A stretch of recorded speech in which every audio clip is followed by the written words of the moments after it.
What's up, guys? Welcome to General Hospital Envy, my GH after show, coming at you with some news. So a few years ago, a company called Prospect Park sued ABC and General Hospital for using characters from One Life to Live. Prospect Park was the company that picked up One Life to Live and All My Children after they got cancelled from ABC. From what I remember of that whole situation, Prospect Park actually let GH use characters like Todd Manning, Star Manning, and John McBain, as long as their characters weren't going through major storylines.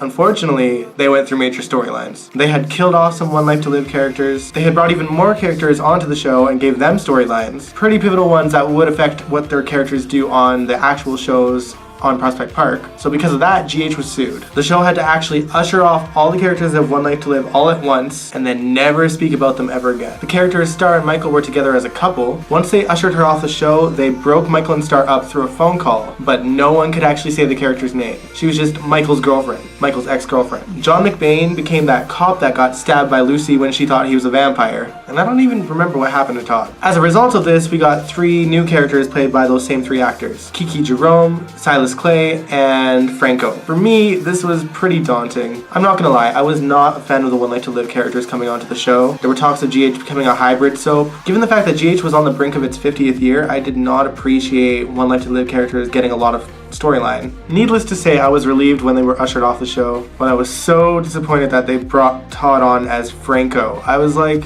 Franco to me, in general, was not a character that I ever wanted to see back. James Franco had his trilogy as Franco, and when they killed him off, I was like, yes, finally. And even though it's been years now, I just cannot stand the character of Franco still.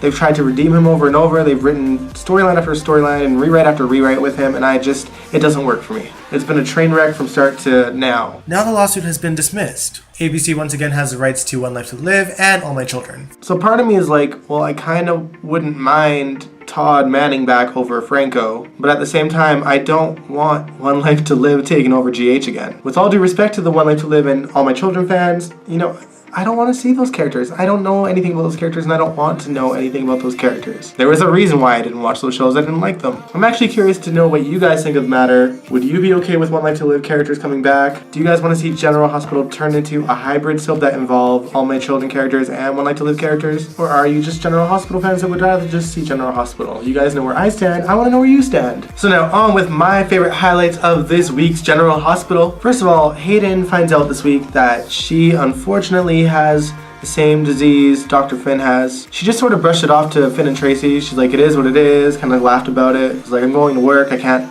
just sit here and wait to die. But when she was at work, she had a total meltdown and, get this, hugged Elizabeth. Ooh, hell done must have froze over. Another hell froze over moment for me was Laura and Tracy, being friends and having a drink together. But honestly, it was the highlight of the week for me. Laura was babysitting Rocco because Lulu and Dante were at their honeymoon suite at the Metro Court. Tracy shows up to give the newlyweds a present. It's just Laura there, so they have a drink together. It was really nice. Laura thanked Tracy for being there for Lulu when she couldn't. Been a long time coming for that conversation. Tracy asked Laura about her relationship with Kevin. Laura was kind of avoiding Kevin. He asked her out on a date. She said she was babysitting Rocco. He offered to come to that house, and she made up an excuse. Tracy wasn't having it. She manages to convince Laura to put on a coat with nothing underneath it and go to Kevin. Little did she know that Monica had coerced Kevin to become Santa Claus for the Toys for Tots kind of campaign that they have going on at the hospital. So when she goes to his house, she knocks on the door, opens her coat, and gets a greeting from Santa Claus. Laura beyond that naughtiness. I just love those two. Laura and Kevin are fun. Here's another thing. Liz's former rapist somehow got a job at General Hospital. Franco has been tracking Tom with his phone, saw that he was coming right to the hospital, confronted him, and the two of them got into a fight, which was broken up by Liz, Griffin, and Monica.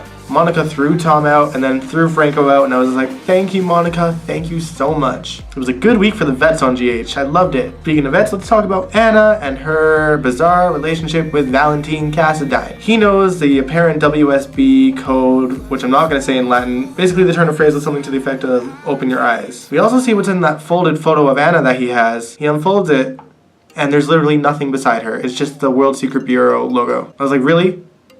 That's what we waited for? That was the fold? Anna is doing her best to dig into his past. All she got is that he went to a certain boarding school in a certain town in the UK. She had gone to Alexis for information as well. Speaking of Alexis, Julian obviously knows that she hit him with her car. He's been trying to coerce her to go to the hospital to see him. She continues to avoid him, but I'm afraid that if she does it much longer, he's going to come clean about who hit him with his car. Okay.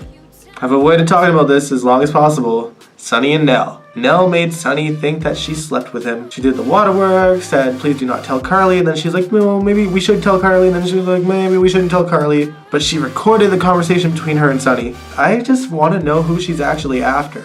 Because during the week, there was some moments where she seemed genuinely, upset that she was doing this. When Sunny was passed out, she was apologizing for doing this. Unless she's just that good of a con, I get the sense that she genuinely cares about Carly in some way. I need the answers. But anyway, that is all I have to say. It wasn't a bad week in Port Charles. This is the first time I've found more positives than negatives. What did you guys think of the show? Again, tell me what you think of the whole Prospect Park situation as well. I will catch you guys next week.